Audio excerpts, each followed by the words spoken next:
നമസ്കാരം. പകൽ വാർത്ത ആരംഭിക്കുന്നു. ആദ്യം നോക്കാം പ്രധാന തലക്കെട്ടു. വയനാട് കല്ലാടി മണ്ണിടിച്ചിലിൽ കാണാതായ 5 പേർക്കായി തെരച്ചിൽ തുടരുന്നു. കനത്ത മഴ തുടരുന്നത് രക്ഷാപ്രവർത്തകർക്ക് ദുഷ്കരം. മണ്ണുമല അപകട ഭീഷണി ഉയർത്തുന്നു.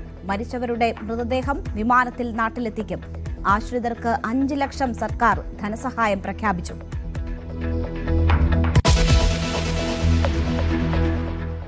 കള്ളാടിയിൽ മണ്ണ് നീക്കം ചെയ്യാത്തതിൽ ഗുരുതരമായ പാളിച്ച സംഭവിച്ചുവെന്ന് മുഖ്യമന്ത്രി.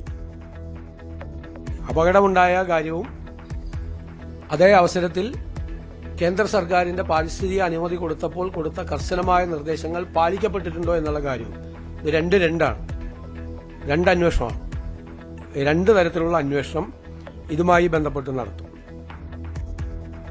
ദുരന്തത്തിൽ ഇരട്ട അന്വേഷണമെന്ന് മുഖ്യമന്ത്രി വി.ഡി. സതീശൻ. തുരങ്കപാതയ്ക്ക് പാരിസ്ഥിതിക അനുമതി നൽകിയതിൽ വീഴ്ചയുണ്ടോ എന്ന് അന്വേഷിക്കും. തുരങ്കപാത നിർമ്മാണം താൽക്കാലികമായി നിർത്തിവെച്ചു.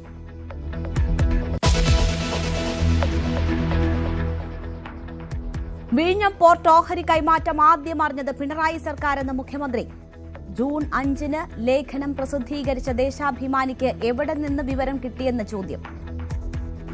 ജൂൺ 5-ാം തീയതി 2026 ദേശാഭിമാനി പത്രം വിഴിഞ്ഞത്ത് വരും MSC ടെർമിനൽ. ഓഹരി വാങ്ങാനുള്ള ചർച്ച വേഗത്തിലാക്കി. ഇതെങ്ങനെ വന്നു ഈ വാർത്ത? എവിടെ നിന്ന് കിട്ടി ഈ സോഴ്സ്? ദേശാഭിമാനി പത്രത്തിൽ എവിടെ നിന്നാണ് ഈ സോഴ്സ് കിട്ടിയത്? കേരള താൽപര്യം ബലികഴിച്ച് ഒരു തീരുമാനവും എടുക്കില്ലെന്ന് മുഖ്യമന്ത്രി. PSCയിലെ ക്രമക്കേടുകൾ IG അജിത ബീഗം അന്വേഷിക്കും. കശുവണ്ടി അഴിമതി കേസിലെ പ്രതികളെ സഹായിക്കാൻ സർക്കാർ ശ്രമിച്ചെന്ന് ഹൈക്കോടതി. മുൻ സർക്കാരിനേക്കാൾ മോശം നിലപാടെന്ന് വിമർശനം. പ്രതി ഉദ്യോഗസ്ഥരിലൂടെ വ്യവസായ വകുപ്പ് ഭരിക്കുന്നുവെന്നും കോടതി. വിവാദ ഉത്തരവിറക്കിയ വ്യവസായ വകുപ്പ് സെക്രട്ടറിക്കെതിരെ കോടതിയലക്ഷ്യ നടപടി.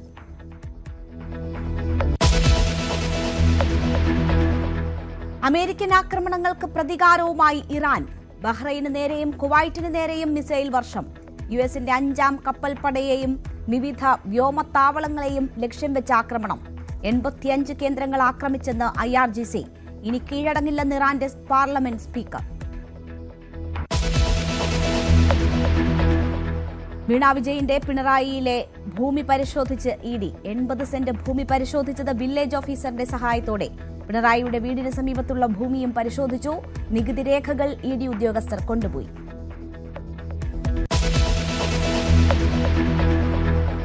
സംസ്ഥാനത്ത് 6 ജില്ലകളിൽ ശക്തമായ മഴ. എറണാകുളം, ഇടുക്കി, തൃശൂർ, മലപ്പുറം, കോഴിക്കോട്, വയനാട് ജില്ലകളിൽ ഓറഞ്ച് അലർട്ട്. മഴയിൽ വിറങ്ങലിച്ച് മുംബൈ. 4 ദിവസം കൊണ്ട് പെയ്തിറങ്ങിയത് 1 മാസം പെയ്യേണ്ട മഴ.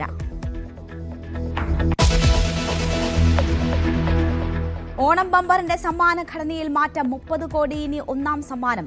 2-ാം സമ്മാനമായിരുന്ന 1 കോടി തുടരും. 50 ലക്ഷമായിരുന്ന 3-ാം സമ്മാനം 25 ലക്ഷമാക്കി. ടിക്കറ്റ് വില 500 തുടരും.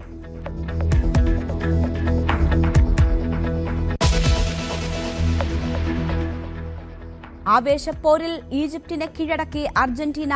ലോകകപ്പ് ക്വാർട്ടറിൽ മെസ്സിപ്പടയുടെ ജയം. 2-നെതിരെ 3 ഗോളുകൾക്ക്. ഷൂട്ടൌട്ടിൽ കൊളംബിയയെ തകർത്ത് സ്വിറ്റ്സർലൻഡും ക്വാർട്ടറിൽ.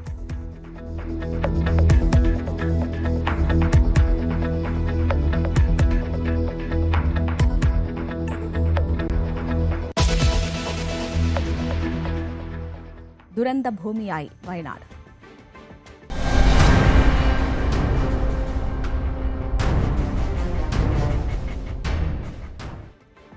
വയനാട് മണ്ണിടിച്ചിലിൽ കാണാതായ 5 പേർക്കായി തെരച്ചിൽ തുടരുകയാണ്. പ്രദേശത്ത് കനത്ത മഴ ഇപ്പോഴും തുടരുന്നു. അത് രക്ഷാപ്രവർത്തനത്തിന് തടസ്സമാകുന്നുണ്ട്. നിർമ്മാണത്തിന്റെ ഭാഗമായി കൂട്ടിയിട്ട മണ്ണ് വലിയ അപകട ഭീഷണി ഉയർത്തുകയാണ്. ദുരന്തത്തിൽ മരിച്ചവരുടെ മൃതദേഹം വിമാനത്തിൽ നാട്ടിലെത്തിക്കും. ആശ്രിതർക്ക് സർക്കാർ 5 ലക്ഷം രൂപ ധനസഹായം പ്രഖ്യാപിച്ചു.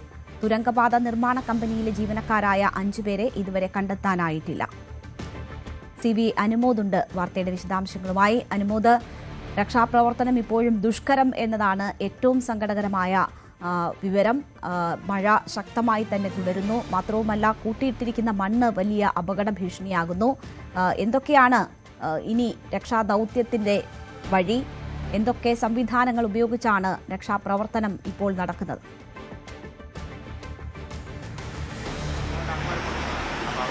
രേണുക, അതീവ ദുഷ്കരമാണ് നിലവിലെ സാഹചര്യങ്ങൾ. കനത്ത മഴ രാവിലെ മുതൽ പെയ്തുകൊണ്ടിരിക്കുന്നതാണ് ഇവിടെ ഏറ്റവും വലിയ തടസ്സമായിരിക്കുന്നത്. നമ്മളിപ്പോൾ നിൽക്കുന്നത് ഈ കുത്തിയൊലിക്കുന്ന പുഴയുടെ അരികിലാണ്. നമുക്കിവിടെ കാണാൻ കഴിയും ഈ മഴയിൽ കുതിർന്ന മണ്ണിന്റെ ഭാഗങ്ങളൊക്കെ പലയിടത്തും ഇപ്പോഴും ഒലിച്ചിറങ്ങുന്ന അല്ലെങ്കിൽ ഇടിഞ്ഞിറങ്ങുന്ന കാഴ്ചയാണ് നമുക്ക് കാണാനാകുന്നത്. അതീവ ബുദ്ധിമുട്ടുള്ള സാഹചര്യമാണ്. ഈ യന്ത്രങ്ങൾ കൊണ്ടുപോലും പരിശോധന നടത്താൻ കഴിയാത്ത രീതിയിലേക്ക് ഇവിടുത്തെ സാഹചര്യങ്ങൾ മാറിയിട്ടുണ്ട് എന്നുള്ളതാണ് പ്രധാനപ്പെട്ട ഒരു പ്രശ്നം. നമുക്ക് ഇവിടുന്ന് ദൃശ്യങ്ങൾ കാണുമ്പോൾ ഇപ്പോൾ മനസ്സിലാക്കാം, ആ പാലത്തിന്റെ താഴെ അക്കരെ ഈ തൊഴിലാളികളെ കൊണ്ടുവന്ന ബസ് അവിടെ അടിഞ്ഞു കിടക്കുന്നത് നമുക്ക് ഇവിടെ കാണാൻ സാധിക്കുന്നുണ്ട്. ഒപ്പം ഈ യന്ത്രസാമഗ്രികളൊക്കെ കുത്തി ഒലിച്ചു വന്നതും വലിയ പാറകൾ മുകളിൽ നിന്ന് ഒലിച്ചു വന്നതൊക്കെ ഈ ഒരു പുഴയുടെ തീരത്തെ ഈ പാലത്തിന്റെ ചുവട്ടിൽ പല ഭാഗത്തായി ചിതറിക്കിടക്കുന്നത് നമുക്ക് കാണാൻ സാധിക്കുന്നുണ്ട്. ഇതിലേക്കൊന്നും നമുക്ക് ഇറങ്ങാൻ പോലും കഴിയാത്ത അത്ര ദുഷ്കരമാണ് സാഹചര്യങ്ങൾ. ചവിട്ടിയാൽ നമ്മൾ താഴ്ന്നു പോകുന്ന ആണ്ടുപോകുന്ന ഒരു മണ്ണാണ്. അതീവ ദുർബലാവസ്ഥയിലുള്ള ഒരു സാഹചര്യമാണ് ഇവിടെ ഉള്ളത്. വലിയ ദുഷ്കരമായ സാഹചര്യം. നമ്മോടൊപ്പം Kannur district fire officer Arun Bhaskar sir ചേരുന്നുണ്ട്. സാറ്, വലിയ ദുഷ്കരമാണല്ലോ ഈ സാഹചര്യം തെരച്ചിലല്ലേ? ഓക്കെ, നമ്മൾ കനത്ത മഴയാണ് 2 ദിവസമായിട്ട്. അപ്പോൾ ഇന്ന് തന്നെ ഫുൾ ടൈം ഇതുവരെ മഴ തോർന്നിട്ടില്ല. അപ്പോൾ അതുകൊണ്ട് തന്നെ നമ്മുടെ റെസ്ക്യൂ ഓപ്പറേഷൻ വളരെ ദുഷ്കരമാണ്. പക്ഷെ എന്നാലും നമ്മൾ ഒരേ സമയം നമ്മുടെ 8 ടീം, മറ്റ് 8 ഹിറ്റാച്ചിലെ ടീം, നമ്മുടെ ഫയർ റെസ്ക്യൂവിന്റെ 10 പേരത്തിൽ ടീം വർക്ക് ചെയ്യുന്നുണ്ട്. അതേസമയം ഡൗൺ സ്ട്രീമിൽ പുഴയുടെ തീരത്ത് നമ്മുടെ സ്പെഷ്യൽ ടാസ്ക് ഫോഴ്സിന്റെ 2 ടീം, 10 പേരുടെ ടീം ഡൗൺ സ്ട്രീമിൽ പരിശോധന നടത്തുന്നുണ്ട്. അപ്പോൾ ഇതിന്റെ പ്രശ്നം വെച്ചാൽ കണ്ടിന്യൂസ് ആയിട്ട് മഴയായതുകൊണ്ട് നമുക്ക് ഒരു പരിധി കൂടുതൽ വർക്ക് ചെയ്യാൻ പറ്റില്ല. ഹിറ്റാച്ചി ഓപ്പറേറ്റർമാർക്കും അവർക്ക് തന്നെ മണ്ണ് പല സ്ഥലത്തും ഇടിഞ്ഞു വീഴുന്നുണ്ട്, ശക്തമായിട്ട് വെള്ളം ഒഴുകി വരുന്നുണ്ട്. അപ്പോൾ അത്രയൊക്കെ റിസ്ക് പരിഗണിച്ച് എന്നാലും നമ്മൾ കണ്ടിന്യൂസ് ആയിട്ട് ഓപ്പറേഷൻ നിർത്തുന്നില്ല, പൂർണ്ണമായിട്ട് നിർത്തുന്നില്ല. ഇന്നലെ തന്നെ രാത്രി 3:30 വരെ വർക്ക് ചെയ്തിട്ട് നമ്മൾ റോഡ് ക്ലിയർ ആക്കിയത്. അപ്പോൾ ഇന്ന് നമ്മൾ രാവിലെ തൊട്ട് 8 മണി തൊട്ട് കണ്ടിന്യൂസ് ആയിട്ട് വർക്ക് ചെയ്തു. അപ്പോൾ ഒരേ സമയം തന്നെ 10 ടീമാണ് നമുക്ക് വർക്ക് ചെയ്യുന്നത്. അപ്പോൾ ഒരു പരിധി, അപ്പോൾ എല്ലാ മണ്ണും പൂർണ്ണമായിട്ട് നീക്കം ചെയ്യും. മണ്ണും കല്ലും പാറയും എല്ലാം പൂർണ്ണമായിട്ട് നീക്കം ചെയ്താൽ മാത്രമേ നമുക്ക് സെർച്ച് കംപ്ലീറ്റ് ആക്കാൻ പറ്റുള്ളൂ. അപ്പോൾ അതിലേക്ക് എത്താനുള്ള വഴികൾ തന്നെ പലതും ബ്ലോക്കാണ്. മണ്ണിടിഞ്ഞപ്പോൾ ഹിറ്റാച്ചി അകത്തേക്ക് പോലും പല സ്ഥലത്ത് എത്തുന്നില്ല. അപ്പോൾ ആ വഴികളൊക്കെ നമ്മൾ ക്ലിയർ ചെയ്തിട്ടാണ് നമ്മളിപ്പോൾ എത്തുന്നത്. ഇപ്പോൾ പുഴയുടെ തീരത്ത് തന്നെ എല്ലാ മണ്ണുകളും ഇടിഞ്ഞ് വീണ് കിടക്കുന്ന പുഴ ഹിറ്റാച്ചി ഇറങ്ങുന്നതിന് JCB അവർക്ക് തന്നെ പേടിയാണ് ഇറങ്ങാൻ. അപ്പോൾ നമ്മൾ അവരെ ധൈര്യം കൊടുത്തിട്ടാണ് പിടിച്ചിറക്കി കൊണ്ടുവരുന്നത്. പിന്നെ നമ്മൾ കൂടാതെ ഈ കമ്പും ഈ ഇത് മരത്തിന്റെ തടിയിൽ വെച്ച് പ്ലാറ്റ്ഫോം ഒക്കെ സെറ്റ് ചെയ്ത് കൊടുക്കാമെന്ന് പറഞ്ഞിട്ടാണ് അവരെ കൊണ്ടുവന്നിരിക്കുന്നത്. അപ്പോൾ എന്തായാലും നമ്മൾ ഈ മഴ ആയതുകൊണ്ട് തന്നെ നമുക്ക് കുറച്ച് സ്ലോ ആണ്. പക്ഷേ നമ്മളെന്നാലും ഒരിക്കലും മഴ സമയത്ത് പൂർണ്ണമായിട്ട് രക്ഷാപ്പം നിർത്തി വെക്കേണ്ടതാണ്. എന്നാലും ഫയർ റെസ്ക്യൂ ടീം നമ്മുടെ ഒരു പ്രാക്ടിക്കൽ ഇത് വെച്ചിട്ട് നമ്മൾ കാൽക്കുലേറ്റഡ് ആയിട്ട് റിസ്ക് എടുത്തിട്ട് പല സ്ഥലങ്ങളിലും ചെയ്യാൻ പറ്റുന്ന സ്ഥലങ്ങളിലൊക്കെ റെസ്ക്യൂ ഓപ്പറേഷൻ നടത്തുന്നുണ്ട്. ഈ മഴ കൂടുന്തോറും മുകളിൽ വീണ്ടും മണ്ണ് ഇടിഞ്ഞു വരാനുള്ള ഒരു സാധ്യത, ഭീഷണി നിലനിൽക്കുന്നില്ലേ? മണ്ണ് ഇടിഞ്ഞു വരാൻ സാധ്യത ഉണ്ട്. ഇപ്പം അതുപോലെ ഇളക്കിയിട്ട മണ്ണുകൾ വീണ്ടും പല സ്ഥലത്ത് ഒഴുകി വരാനുള്ള സാധ്യതകളൊക്കെ ഉണ്ട്. അപ്പോൾ അത് നമ്മൾ വാച്ച് ചെയ്യുന്നുണ്ട്. നമുക്ക് ഒബ്സർവേഷൻ ഒരു ടീമിനെ നമ്മൾ ടോപ്പിന്റെ അടുത്തേക്ക് പോസ്റ്റ് ചെയ്തിട്ടുണ്ട്. അപ്പോൾ അവർ അങ്ങനെയുള്ളൊരു ഭീഷണി ഉണ്ടെങ്കിൽ അവർ വാച്ച് ചെയ്തിട്ട് നമുക്ക് റിപ്പോർട്ട് ചെയ്യുന്നുണ്ട് സെറ്റിലൂടെ. അപ്പോൾ സ്റ്റാൻഡേർഡ് ഓപ്പറേറ്റിംഗ് പ്രൊസീജിയർ പ്രകാരം മഴ സമയത്തും രാത്രിയൊന്നും രക്ഷാപ്രവർത്തനം നമ്മൾ വളരെ അപൂർവമായിട്ട് നടത്താറുള്ളൂ. നമ്മൾ ഇന്നലെ രാത്രി ഫുള്ള് നടത്തിയിട്ടുണ്ടായിരുന്നു. എന്നാൽ റോഡ് മൊത്തം അതുകൊണ്ട് ക്ലിയർ ആയി രാവിലെ ആവട്ടപ്പോഴേക്കും. പിന്നെ ഇനിയിപ്പോൾ റോഡ് ക്ലിയർ ആയതുകൊണ്ട് ജനങ്ങൾക്ക് അങ്ങോട്ട് ഇതിന് പോകാനുള്ള എല്ലാം, ചുവൽമല നിവാസികൾക്ക് അങ്ങോട്ട് ഇതിന് പോകാനുള്ള എല്ലാ വഴി ക്ലിയർ ആയി കൊടുത്തു. അപ്പോൾ ഇന്നിപ്പോൾ ബാക്കിയുള്ള ഓപ്പറേഷൻ നമ്മൾ രാവിലെ തുടങ്ങുന്നെങ്കിലും ഇപ്പോൾ കണ്ടിന്യൂസ് ആയിട്ട് മഴ പെയ്യുന്നതിന് നമുക്കൊരു തടസ്സമുണ്ട്.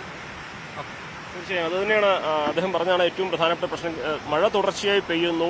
ആ കൂട്ടിയിട്ട മണ്ണ് അവിടെ നിന്ന് വീണ്ടും ഇടിഞ്ഞു വരാനുള്ള സാധ്യത, അതുപോലെ തന്നെ അവിടെ നിന്ന് ഒഴുകിയെത്തിയ മണ്ണ് വീണ്ടും ഇടിഞ്ഞ് പുഴയിലേക്ക് ഇറങ്ങുന്ന ഒരു കാഴ്ച നമ്മൾ ഇവിടുന്ന് ദൃശ്യങ്ങളിൽ കാണാൻ സാധിക്കും. അതീവ അപകടാവസ്ഥയിലാണ് ആ ഹിറ്റാച്ചി എല്ലാം തന്നെ ഇപ്പോൾ ഉള്ളത്. അതിന്റെ പുറകിലൊക്കെ നമുക്ക് നോക്കിയാൽ കാണാം മണ്ണൊക്കെ ഒഴുകി ഇറങ്ങുന്ന ദൃശ്യങ്ങളൊക്കെ കാഴ്ചകൾ നമുക്ക് ഇവിടുന്ന് കാണാൻ സാധിക്കും. അപ്പോൾ അത്രയും ദുഷ്കരമാണ് ഈ ഒരു തെരച്ചിൽ ദൗത്യം ഇവിടെ ഇപ്പോൾ മുന്നോട്ട് പോകുന്നത്. വലിയ കുത്തൊഴുക്ക് ഇപ്പോൾ പുഴയിൽ അനുഭവപ്പെടുന്നുണ്ട്. മഴ തുടരുകയാണെങ്കിൽ സാഹചര്യങ്ങൾ വീണ്ടും മോശമാകുന്ന ഒരവസ്ഥയാകും ഉണ്ടാവുക. 4 സോണുകളാക്കി തിരിച്ചുള്ള ഈ ഒരു പരിശോധന അത് കനത്ത മഴയിലും പരമാവധി ഇടങ്ങളിൽ തുടരുന്നു എന്ന് തന്നെയാണ് ഫയർഫോഴ്സ് മേധാവി അടക്കമുള്ളവർ ഇപ്പോൾ വ്യക്തമാക്കിയിരിക്കുന്നത്. നേരത്തെ 3 മരണം സ്ഥിരീകരിച്ചിരുന്നു. 5 പേരെയാണ് ഇനി കണ്ടെത്താനുള്ളതെന്ന് അധികൃതർ വ്യക്തമാക്കിയിരുന്നു. അവർക്ക് വേണ്ടിയുള്ള തെരച്ചിൽ പക്ഷേ ഇപ്പോൾ ഈ കനത്ത മഴയിൽ അല്പം പ്രതിസന്ധി നേരിടുന്ന സാഹചര്യമാണ് ഉള്ളത്. മഴ തുടർന്നാൽ വീണ്ടും സാഹചര്യങ്ങൾ മോശമാകുമെന്ന ഒരു ആശങ്കയും എല്ലാവരും പങ്കുവയ്ക്കുന്നുമുണ്ട്. രേണുക, അനുമോദ്, ഈ 5 പേർ എന്നത് ഔദ്യോഗികമായി തന്നെ സ്ഥിരീകരിക്കുന്നുണ്ടോ? അതിൽ കൂടുതൽ ആരും അതിൽ അകപ്പെട്ടിട്ടില്ല എന്നതൊരു സ്ഥിരീകരിച്ച വിവരമായി തന്നെ ഉണ്ടോ? നേരത്തെ ഈ പാലത്തിനപ്പുറ വശത്തുള്ളവരുടെ പോലും സുരക്ഷിത ഇടങ്ങളിലേക്ക് മാറണമെന്ന നിർദ്ദേശം നൽകിയിരുന്നു. ഇവിടെ ഈ അപകടാവസ്ഥ തുടരുന്നത് കൊണ്ട് തന്നെ മറ്റെന്തൊക്കെ നിർദ്ദേശങ്ങളാണ് പ്രദേശവാസികൾക്ക് നൽകിയിട്ടുള്ളത്?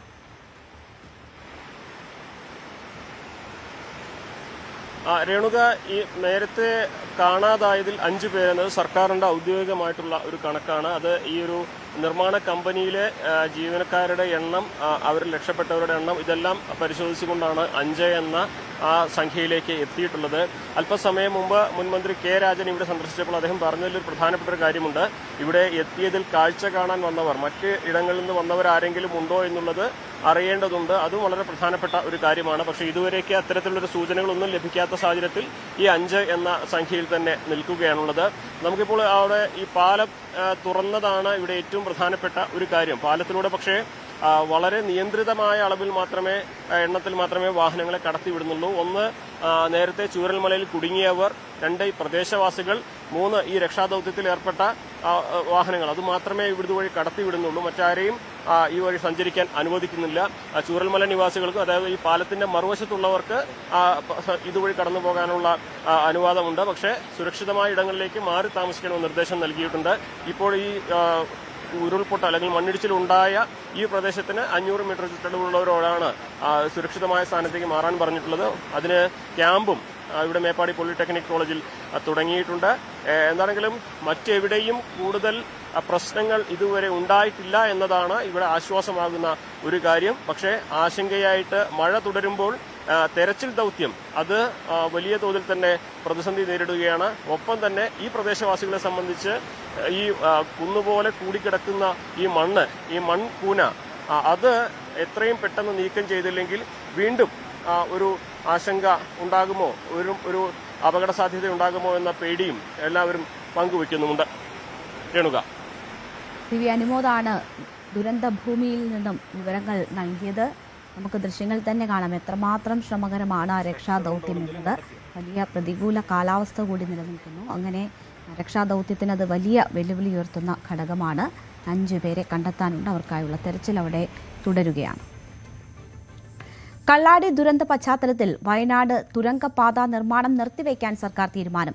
കേന്ദ്രം നൽകിയ പാരിസ്ഥിതിക അനുമതിയിൽ നടപടിക്രമങ്ങൾ പാലിച്ചാണോ എന്ന് അന്വേഷിക്കും. മണ്ണ് മാറ്റാത്തത് ഗുരുതരമായ വീഴ്ചയാണെന്ന് മുഖ്യമന്ത്രി പറഞ്ഞു. കള്ളാടിയിൽ സ്വാഭാവിക മണ്ണിടിച്ചിലുണ്ടോ എന്ന സംശയമുണ്ടെന്നും VD സതീശൻ പറഞ്ഞു. വയനാടുണ്ടായ ദുരന്തത്തെക്കുറിച്ച് വിലയിരുത്തി, ഇതുവരെയുള്ള റിപ്പോർട്ടുകളെല്ലാം വിലയിരുത്തി, ഈ അപകടമുണ്ടായ ഇടയായ സാധ്യതകളെക്കുറിച്ചും അന്വേഷിക്കുന്നതിന് സാങ്കേതികവും നിയമപരവുമായ നടപടികൾ സ്വീകരിക്കുന്നതിന് തീരുമാനിച്ചിട്ടുണ്ട്. അതോടൊപ്പം ഇതിന് തൊട്ടുമുകളിലായി ഒരു ലാൻഡ് സ്ലൈഡ് ഉണ്ടായി എന്നുള്ള റിപ്പോർട്ടുകൾ പ്രാഥമികമായി വരുന്നുണ്ട്. അതുകൂടി പരിശോധിച്ച് കാര്യങ്ങൾ തീരുമാനിക്കും. കേന്ദ്ര സർക്കാർ ഈ തുരങ്ക നിർമ്മാണത്തിനായി പാരിസ്ഥിതിക അനുമതി കൊടുത്ത കർശനമായ നിർദ്ദേശങ്ങൾ ഇതിന്റെ നിർമ്മാണ കരാർ ഏറ്റെടുത്തിരിക്കുന്നവർ പാലിച്ചിട്ടുണ്ടോ എന്ന് പരിശോധിക്കും. അപ്പോൾ അപകട സാധ്യതകൾ എന്തെല്ലാം ഉണ്ട് എന്ന് പരിശോധിച്ചതിന് ശേഷമാണ് പണി തുടരാൻ പോകുന്നത്. അതുവരെ ആ പണി ഇപ്പം നടക്കുന്ന നിർമ്മാണ പ്രവർത്തികൾ അതിനുശേഷമായിരിക്കും ആരംഭിക്കുന്നത്. അപ്പം അതിന്റെ വിശദമായ പഠനം, 2 അപകടമുണ്ടായ കാര്യവും അതേ അവസരത്തിൽ കേന്ദ്ര സർക്കാരിന്റെ പാരിസ്ഥിതിക അനുമതി കൊടുത്തപ്പോൾ കൊടുത്ത കർശനമായ നിർദ്ദേശങ്ങൾ പാലിക്കപ്പെട്ടിട്ടുണ്ടോ എന്നുള്ള കാര്യവും, ഇത് 2 അന്വേഷണമാണ്. 2 തരത്തിലുള്ള അന്വേഷണം ഇതുമായി ബന്ധപ്പെട്ട് നടത്തും. ഏറ്റവും കൂടുതൽ എന്നെ CPM അധിക്ഷേപിച്ച വിഷയം തുരങ്കപാത വികസനം തകർക്കാൻ ശ്രമിക്കുന്ന വികസന വിരുദ്ധൻ എന്ന് പറഞ്ഞിട്ടാണ്. ഞാൻ ഒറ്റ കാര്യമേ പറഞ്ഞുള്ളൂ, അതുപോലത്തെ സെൻസിറ്റീവായ ഒരു സ്ഥലത്ത് ഇത് ചെയ്യുമ്പോൾ സൂക്ഷിച്ചു വേണമെന്ന് പറഞ്ഞു. ഇവിടെ സ്റ്റേറ്റ് ഒരു പഠനം നടത്തി. ആ പഠനത്തിലെ റിസൾട്ട് എന്താ? ഒരു കാരണവശാലും ചെയ്യാൻ പാടില്ലെന്ന്.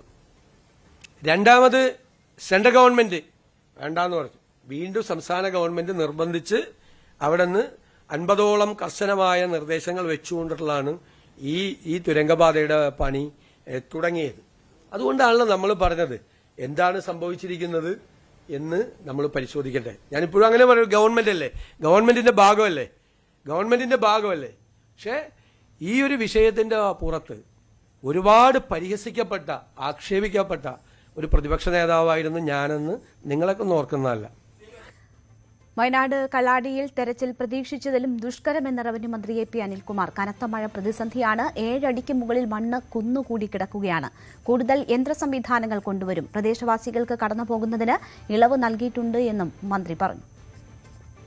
കുറേ ഏരിയ കൂട്ടി കൂടുതൽ വെഹിക്കിൾസ് വന്നിട്ടുണ്ട്. ഇറ്റാച്ചി മറ്റെല്ലാം എത്തിയിട്ടുണ്ട്. വാഹനങ്ങൾ വരുന്നുണ്ട്. മണ്ണ് എത്രയും പെട്ടെന്ന് നീക്കം ചെയ്യാനുള്ളത് നടക്കുക.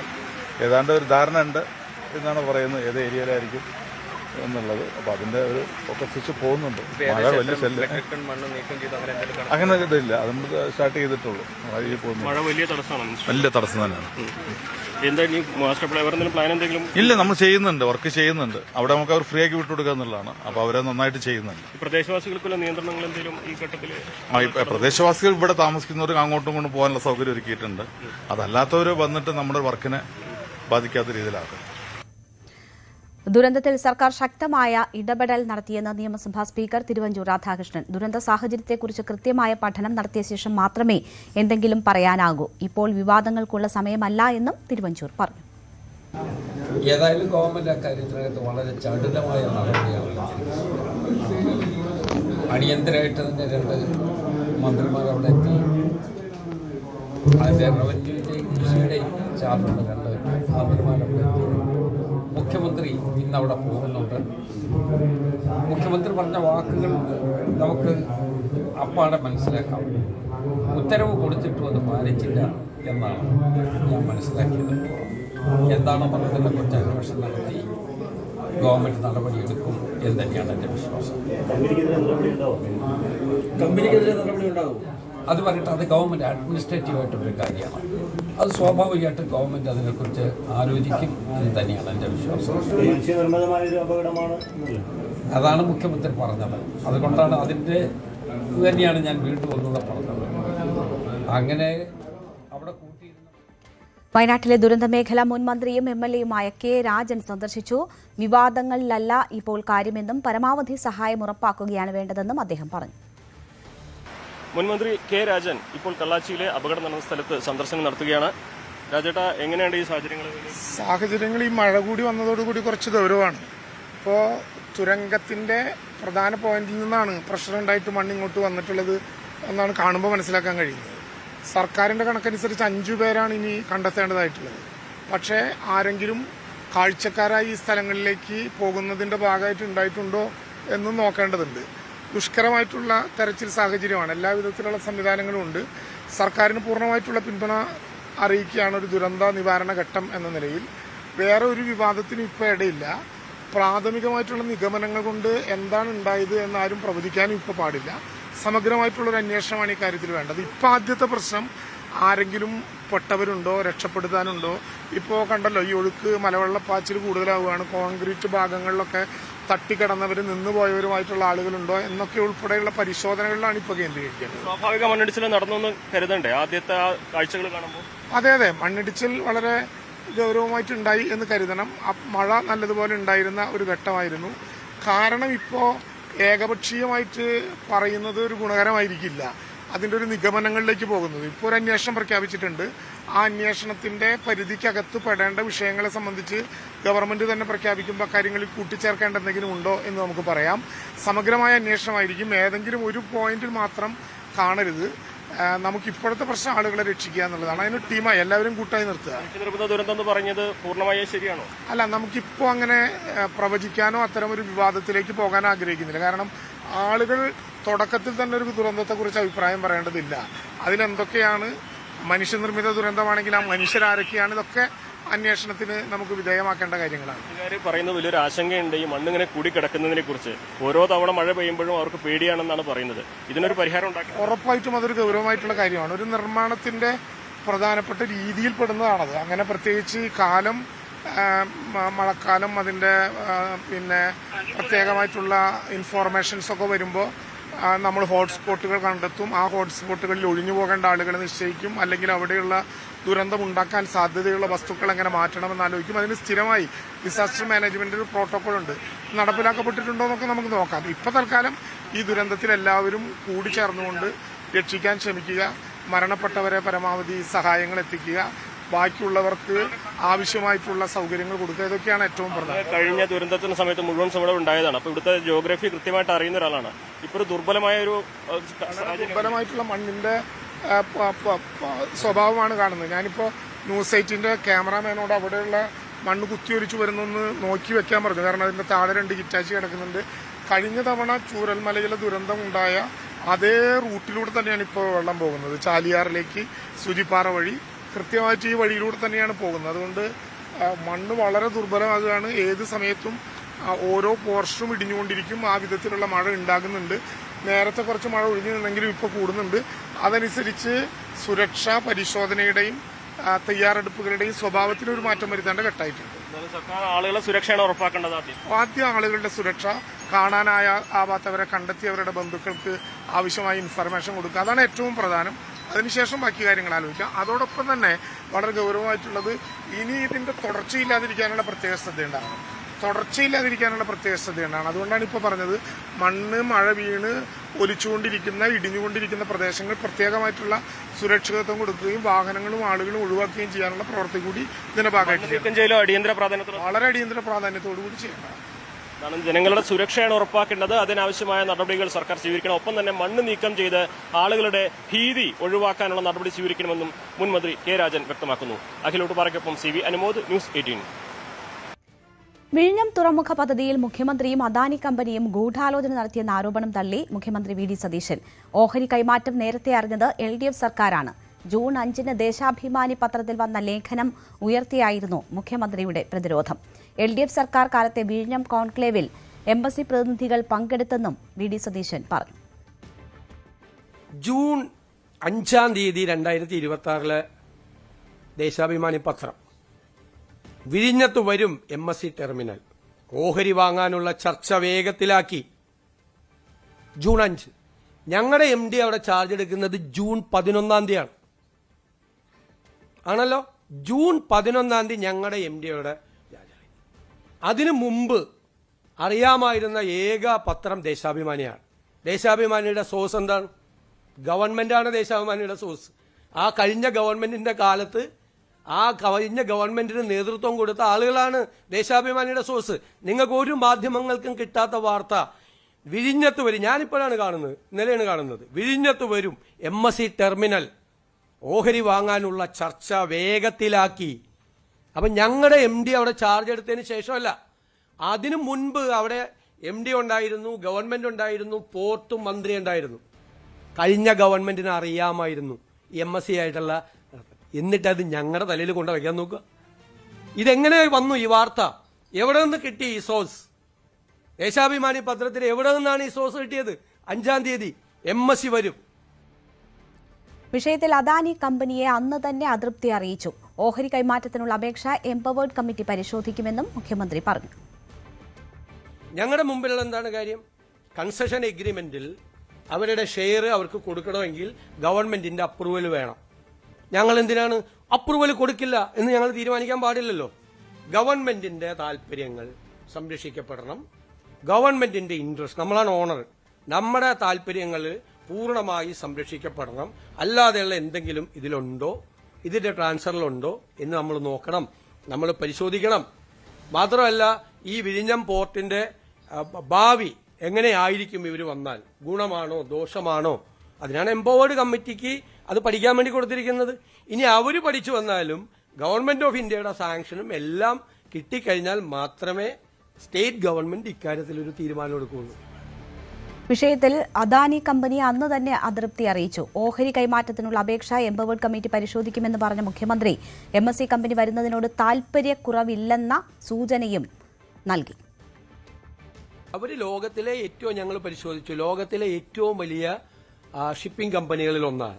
അവർ ശ്രീലങ്കയിൽ ഓപ്പറേറ്റ് ചെയ്യുന്നുണ്ട്, അവർ കൊളംബോ എയർപോർട്ട് ഓപ്പറേറ്റ് ചെയ്യുന്നുണ്ട്, സിംഗപ്പൂർ ഓപ്പറേറ്റ് ചെയ്യുന്നുണ്ട്. അവരുടെ ഒരു സബ്സിഡിയറി കമ്പനിയാണ്. അവർക്കാണ് ഇവർ കൊടുത്തിരിക്കുന്നത്, നേരിട്ട് MSCക്ക് അല്ല കൊടുത്തിരിക്കുന്നത്. ഇത് ഷെയർ മാറ്റം വേണമെന്ന് ആവശ്യപ്പെട്ടിരിക്കുന്നത് അവരുടെ ഒരു സബ്സിഡിയറി കമ്പനിക്കാണ്. മനസ്സിലായില്ലേ? അപ്പോൾ അവർ പറഞ്ഞിരിക്കുന്നത് ഈ കൊളംബോയിൽ നടക്കുന്ന ബിസിനസ് നന്നായിട്ട് നടക്കുന്നുണ്ട്, സിംഗപ്പൂർ നടക്കുന്ന ബിസിനസ് നടക്കുന്നുണ്ട്.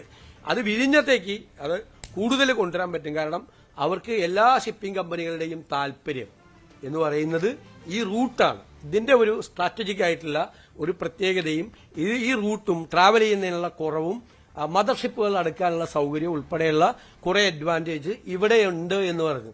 അവരുടെ ഷിപ്പ് അടുക്കുന്നതിന് നമ്മളെങ്ങനെ അവരുടെ ഡംപിംഗ് യാർഡാന്ന് പറയുന്നത്?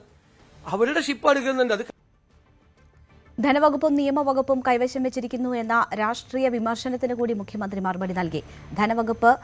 വകുപ്പ് കൈകാര്യം ചെയ്യണമെന്ന് എല്ലാ മന്ത്രിമാരും ഒറ്റക്കെട്ടായി ആവശ്യപ്പെട്ടു എന്നാണ് മുഖ്യമന്ത്രി പറഞ്ഞത്. ഒരു വകുപ്പ് എടുക്കരുതായിരുന്നു എന്റെ ആഗ്രഹം, എന്നുവെച്ചാൽ പ്രധാനപ്പെട്ടത്. ഞാനതാണ് ഞങ്ങളുടെ പാർട്ടിയിൽ പറഞ്ഞത്. ഞാൻ പ്രധാനപ്പെട്ട വകുപ്പുകളിൽ നിന്ന് എന്നെ ഒഴിവാക്കണം. സാധാരണ മുഖ്യമന്ത്രിമാർ കൈകാര്യം ചെയ്യേണ്ട കുറെ വകുപ്പുകളുണ്ട്, ഏത് മുഖ്യമന്ത്രിയാണെങ്കിലും. അതൊഴിച്ച് ആഭ്യന്തരവും വേണ്ട, ഫിനാൻസും വേണ്ട എന്നാണ് ഞാൻ പറഞ്ഞിരുന്നത്. അത് സമ്മതിച്ചില്ല. ഫിനാൻസ് നിർബന്ധമായി മുഖ്യമന്ത്രി എടുക്കണമെന്ന് പാർട്ടിയാണ് ആവശ്യപ്പെട്ടത്. നിർബന്ധമായി എല്ലാ മന്ത്രിമാരും ഒറ്റക്കെട്ടായിട്ട് ആവശ്യപ്പെട്ടിട്ടാണ് ഫിനാൻസ് എടുത്തത്, അല്ലേ? ഞാൻ പോർട്ട് കൊടുത്തു. പോർട്ട് എന്താ എടുക്കാൻ കാര്യം? പോർട്ട് എന്റെ ഡ്രീം പ്രോജക്റ്റാണ്. ഈ സർക്കാരിന്റെ ഏറ്റവും ഡ്രീം പ്രോജക്റ്റ് പോർട്ടാണ്. അത് മുഖ്യമന്ത്രിയുടെ ഓഫീസിലാവുമ്പോഴാണ് അതിന്റെ കോർഡിനേഷനും മറ്റു കാര്യങ്ങളും ചെയ്യുള്ളൂ. വകുപ്പ് എടുക്കുന്ന അഴിമതിക്ക് വേണ്ടിയിട്ടാണ്. എന്തൊരു വില കുറഞ്ഞ വർത്തമാനമാണ് പ്രതിപക്ഷ നേതാവ് പറഞ്ഞത്. അദ്ദേഹം ഇരിക്കുന്ന ആ കസേരയ്ക്ക് യോജിക്കാത്ത വർത്തമാനമാണ് ബഹുമാനപ്പെട്ട, എനിക്ക് വിഷമമുണ്ട്, പ്രതിപക്ഷ നേതാവ് പറഞ്ഞത്. എന്റെ മറു ചോദ്യമാണ്, ആരുടെയെങ്കിലും നിന്നും കൈനീട്ടി മേടിക്കാൻ വേണ്ടിയിട്ടാണ് IT വെച്ചത്? അല്ലെ ആരെങ്കിലും സഹായിക്കാൻ വേണ്ടിയിട്ടാണ് IT വെച്ചത്? എന്റെ മറു ചോദ്യം. അതിന് മറുപടി പറയട്ടെ. IT എന്തിനാ കയ്യിൽ വെച്ചത്? എന്തിനാ IT കയ്യിൽ വെച്ചത് പിണറായി വിജയൻ? നമ്മളെ കൊണ്ട് പറയിപ്പിക്കല്ലേ. ഞാൻ ഇത്ര പറയുള്ളൂ ഞാനായതുകൊണ്ട്. ഞാൻ അതിന്റെ രണ്ടാമത്തെ റൗണ്ട് ഞാൻ പറയില്ല. വിവരങ്ങളുമായി VV അരുൺ ചേരുന്നു. അരുൺ, ഈ സർക്കാർ അധികാരമേറ്റതിന് ശേഷം ഏറ്റവും കൂടുതൽ ആരോപണം കേട്ട കാര്യങ്ങളിൽ ഒന്നാണ് ഈ MSCയുടെ വരവുമായി ബന്ധപ്പെട്ടുള്ളത്. അത് പാർട്ടിയിൽ നിന്ന് കൂടി ആഭ്യന്തരമായി കൂടി വലിയ വിമർശനം VD സതീശന് നേരിടേണ്ടി വന്ന ഒരു വിഷയമാണ്. അദ്ദേഹം ഇന്ന് വാർത്താസമ്മേളനം നടത്തി കാര്യങ്ങൾ വിശദീകരിക്കുമ്പോൾ ആ വിവാദങ്ങൾ അവസാനിക്കുമോ അതോ ഇനിയും ബാക്കിയാകുമോ? രേണുക, പ്രതിപക്ഷത്തിന് മാത്രമല്ല പാർട്ടിക്കുള്ളിൽ നിന്ന് ഉയർന്നു വന്ന സംശയങ്ങൾക്കും വിമർശനങ്ങൾക്കുമുള്ള മറുപടിയാണ് ഇന്ന് VD സതീശൻ മുഖ്യമന്ത്രി പറയാൻ ശ്രമിച്ചത്. KC വേണുഗോപാൽ അടക്കമുള്ള പ്രധാനപ്പെട്ട നേതാക്കൾ തന്നെ ഈ ഓഹരി കൈമാറ്റത്തിൽ സംശയങ്ങൾ പ്രകടിപ്പിച്ചിരുന്നു. PJ കുര്യൻ പരസ്യമായി തന്നെ അത് പല കാര്യങ്ങളിലും സംശയമുണ്ട് എന്ന് കഴിഞ്ഞ ദിവസം വ്യക്തമാക്കിയിരുന്നു. ഏതായാലും ആരോപണങ്ങൾക്കൊക്കെ മുഖ്യമന്ത്രി ഇന്ന് മറുപടി പറയുന്നു. അദ്ദേഹം പറഞ്ഞ ഏറ്റവും പ്രധാനപ്പെട്ട കാര്യം ഓഹരി കൈമാറ്റം താൻ അറിഞ്ഞിട്ടില്ല, അറിയാത്തത് കൊണ്ട് തന്നെയാണ് നിയമസഭയിൽ അറിഞ്ഞിട്ടില്ല എന്ന് പറഞ്ഞത്. അന്ന് വൈകുന്നേരമാണ് തനിക്ക് അദാനി കമ്പനിയുടെ കത്ത് കിട്ടിയത്. ഏതായാലും ഓഹരി കൈമാറ്റം നടന്നു എന്ന് ചില പ്രചരണങ്ങളുണ്ട്, എന്നാൽ നടന്നിട്ടില്ല. അത് നടക്കണമെങ്കിൽ ഈ വിഴിഞ്ഞം തുറമുഖ കമ്പനിയുടെ ഉടമകൾ സർക്കാരാണ്. സർക്കാരിന് അനുമതിയില്ലാതെ ഓഹരി കൈമാറ്റം സാധ്യമല്ല. അതിനെക്കുറിച്ച് പഠിക്കാനാണ് ഇപ്പോൾ സർക്കാർ ഒരു എംപവേർഡ് കമ്മിറ്റി, നേരത്തെ വിഴിഞ്ഞവുമായി ബന്ധപ്പെട്ട എംപവേർഡ് കമ്മിറ്റി സർക്കാർ തീരുമാനിച്ചിരുന്നു. ആ കമ്മിറ്റി ഈ കാര്യങ്ങൾ കൂടി പരിശോധിക്കും. അതിനുശേഷം മാത്രമാകും അത്തരം നടപടികളിലേക്ക് കടക്കുക. മറ്റൊന്ന്, ഒരു ആശങ്ക വിഴിഞ്ഞവുമായി ബന്ധപ്പെട്ട് ഉയർന്നു വന്നത് ഈ ഓഹരി കൈമാറ്റം നടന്നു കഴിഞ്ഞാൽ MSCക്ക് മാത്രമായി വിഴിഞ്ഞം തുറമുഖത്തിലെ ഇടപാടുകൾ മാറുമോ, അവിടെ ട്രാൻസ്ഷിപ്മെൻ്റ് അടക്കമുള്ള നടപടികൾ MSCയുടെ കുത്തകയായി മാറുമോ എന്ന സംശയം, ആശങ്കകൾ ഉയർന്നു വന്നു. അങ്ങനെ കുത്തകയാക്കാൻ കഴിയില്ല, അത് കൺസെഷൻ കരാറിൽ വ്യക്തമായി പറയുന്നുണ്ടെന്ന് കൂടി VD സതീശൻ വ്യക്തമാക്കുന്നു. ഏതായാലും ഓഹരി കൈമാറ്റം സാധ്യമാണോ അല്ലയോ എന്ന കാര്യത്തിൽ അദ്ദേഹം വ്യക്തമായ ഒരു മറുപടി പറഞ്ഞില്ല. പക്ഷേ അത് പരിശോധനയ്ക്ക് ശേഷം മാത്രമേ നടക്കൂ. സംസ്ഥാന താല്പര്യം ബലികഴിച്ചുകൊണ്ടുള്ള ഒരു ഇടപാടിനും ഈ സർക്കാർ കൂട്ടുനിൽക്കില്ല എന്ന് കൂടി അദ്ദേഹം പറഞ്ഞു. രാഷ്ട്രീയമായ വിമർശനങ്ങൾക്കും അദ്ദേഹത്തിൻ്റെ മറുപടി ഉണ്ടായി. മാധ്യമങ്ങളോട് ചോദ്യങ്ങൾ ചോദിച്ചുകൊണ്ടായിരുന്നു അദ്ദേഹം എന്താണ് തെറ്റ് ഈ വിഷയത്തിൽ സർക്കാർ ചെയ്തെന്ന ചോദ്യം മുന്നോട്ട് വച്ചത്. മാത്രമല്ല പല കാര്യങ്ങളിലും ഏകപക്ഷീയ തീരുമാനങ്ങൾ മുഖ്യമന്ത്രി എടുക്കുന്ന വിമർശനങ്ങൾ, എവിടെയാണ് താൻ അത്തരം തീരുമാനങ്ങൾ എടുത്തതെന്ന ചോദ്യം കൂടി മുഖ്യമന്ത്രി ഇന്ന് മാധ്യമങ്ങളോട് ചോദിച്ചു. ഒരുപക്ഷെ മാധ്യമങ്ങളിലൂടെ അത് അദ്ദേഹം ചോദിക്കുന്നത് പ്രതിപക്ഷത്തോടും അതുപോലെ തന്നെ പാർട്ടിക്കുള്ളിൽ നിന്ന് ഈ വിഴിഞ്ഞം ഓഹരി കൈമാറ്റമടക്കം ഉയർന്നു വന്ന വിമർശനങ്ങൾക്കും സംശയങ്ങൾക്കുമുള്ള മറുപടിയായി കൂടിയാണ് ഇന്ന് മുഖ്യമന്ത്രിയുടെ വാർത്താ സമ്മേളനം. ശരി, VV അരുണാണ് വിവരങ്ങൾ നൽകിയത്. PSCയിലെ ക്രമക്കേടുകൾ സംബന്ധിച്ച പരാതികൾ ക്രൈംബ്രാഞ്ച് അന്വേഷിക്കുമെന്ന് മുഖ്യമന്ത്രി VD സതീശൻ. മന്ത്രിസഭാ യോഗത്തിലാണ് തീരുമാനം. എഴുത്തു പരീക്ഷയിൽ മാർക്ക് കുറഞ്ഞവർക്ക് അഭിമുഖത്തിൽ മാർക്ക് കൂടിയതടക്കം അന്വേഷിക്കും. KAS പരീക്ഷയെക്കുറിച്ച് ഗുരുതരമായ ആരോപണങ്ങൾ വന്നു, അതും പരിശോധിക്കുമെന്നും മുഖ്യമന്ത്രി പറഞ്ഞു. പബ്ലിക് സർവീസ് കമ്മീഷനുമായി ബന്ധപ്പെട്ട ഗുരുതരമായ ആരോപണങ്ങളാണ്, ഞെട്ടിക്കുന്ന ആരോപണങ്ങളാണ് പുറത്തുവരുന്നത്. പരീക്ഷ സംബന്ധിച്ച ക്രമക്കേടുകളെക്കുറിച്ച് അതിന്റെ പരാതിയും മറ്റു കാര്യങ്ങളും ലഭ്യമായതനുസരിച്ച് ക്രൈംബ്രാഞ്ച് ഈ ക്രമക്കേടുകളെക്കുറിച്ച് അന്വേഷിക്കാൻ തീരുമാനമെടുത്തിട്ടുണ്ട്. പരീക്ഷയുടെ മാർക്ക് അറിയാൻ പാടില്ല ഇന്റർവ്യൂ നടത്തുന്നതാണ്. പക്ഷെ ഇവിടെ പല ഇന്റർവ്യൂ നടത്തിയിരിക്കുന്നത് പരീക്ഷയുടെ മാർക്ക് അറിഞ്ഞിട്ട് ആ പരീക്ഷയിൽ ഏറ്റവും കൂടുതൽ മാർക്ക് കിട്ടിയവരെ മാർക്ക് കുറഞ്ഞവരെ മറികടക്കാൻ വേണ്ടിയിട്ട് ഇന്റർവ്യൂവിൽ മാർക്ക് കൂട്ടിക്കൊടുത്തു എന്നുള്ള എല്ലാം ആരോപണങ്ങൾ വന്നിട്ടുണ്ട്. അതടക്കമുള്ള എല്ലാ കാര്യങ്ങളും പരിശോധിക്കും.